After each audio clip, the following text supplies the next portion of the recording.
கருப்பு சட்டை போட்ட எல்லாரும் என்னையோ கொலகாரின்னு சொல்றீங்கல்ல, ஆனா நான் சொல்றேன், எவ புருஷனை கொண்டது இந்த அரசாங்கம் தான்.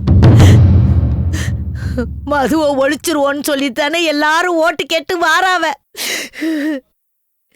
நல்ல நாளாதுமா கூட மது கடையை திறந்து வச்சு எங்களை மாதிரி பொம்பளைகளோட வயிற்றுல கொட்டிக்கிறாங்களே. ஐயா, அவனு சம்பாதிச்ச பைசாவை குடிச்சு அழிஞ்சு போனா எக்கேடு கெட்டு போயிட்டோன்னு சொல்லி விட்டுறல ஐயா. ஏன் பிள்ளைகளுக்காக நான் உப்பளத்துல பாத்தி மிதிச்சு கஷ்டப்பட்டு ஒழிச்சு கொண்டு வந்த காசை பிடிக்கி கொண்டு போய் குடிச்சிட்டு வந்துடுறானுங்களே. யாருக்கிட்ட சொல்லி அழணும் சொல்லுங்க ஐயா, யாருக்கிட்ட சொல்லி அழணும்?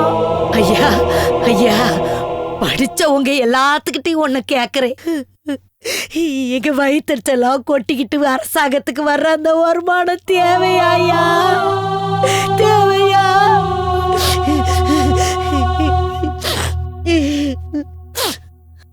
என் புருஷனை கொன்ன பாவத்துக்கான தண்டனையை நான் அனுபவிச்சுக்கிறேன். போதையால லாபம் சம்பாதிச்சு என்ன மாதிரி பொம்பளைங்களோட சாபத்தை கொட்டிக்கிறானுங்களே, அவனுங்களுக்கு தண்டனை யார் கொடுக்க முடியும்?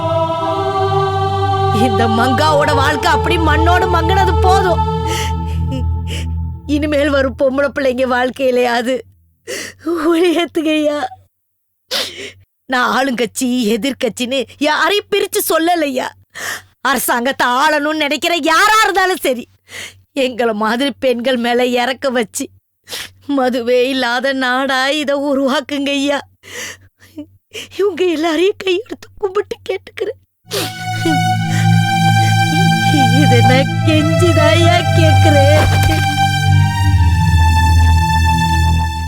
படிக்க வைக்க செலவு செஞ்சு அப்பன் பணம் வீணா போச்சு. மேல் படிப்பு படிக்க விரும்பி பாதி வாழ்க்கை அதிலே போச்சு. பட்டம் வாங்கி பணிய கேட்டா லட்ச லஞ்சம் கேட்கா. லட்சம் கட்டி வேலை பார்த்தா சொச்சம் கடன் மீதம் ஆச்சு. லோன கட்டவா, வீட்டை பார்க்கவா, எதிர்காலம் நோக்கவா, வாழ்வா சாவா தெரியல.